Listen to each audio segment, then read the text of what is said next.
नमस्कार.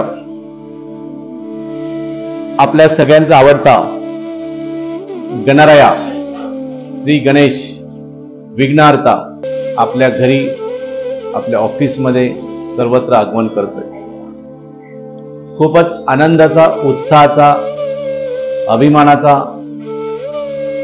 आणि समाधानाचा असा क्षण आहे. पुढचे 10 दिवस आपण गणपतीचं रोज पूजन करूया.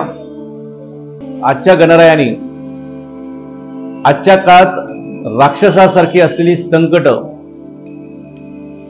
ह्याचा नायनाट करण्यासाठी आपल्याला बुद्धी द्यावी, ताकद द्यावी, शक्ती द्यावी आणि इच्छाशक्ती द्यावी अशी मी गणरायाला प्रार्थना करतो.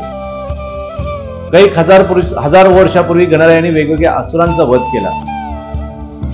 आता त्याच गणरायाचं चिंतन करून, स्मरण करून, आपल्या हृदयातला गणेश जागृत करून समाजासमोर असलेल्या ड्रग्सचा विळखा, परकीय सांस्कृतिक आक्रमण, देशनिष्ठेविषयी होत असलेली तडजोड, महिलांवर वाढत चाललेले अत्याचार, बालकांच्या विषयी वेगळ्या पद्धतीची जागरूकता करण्याची आलेली वेळ, दारिद्र्य, बेरोजगारी सारखे राक्षस सुद्धा मुळापासून संपुष्टात आणण्याची प्रेरणा आपल्याला हा गणेशोत्सव द्यावा.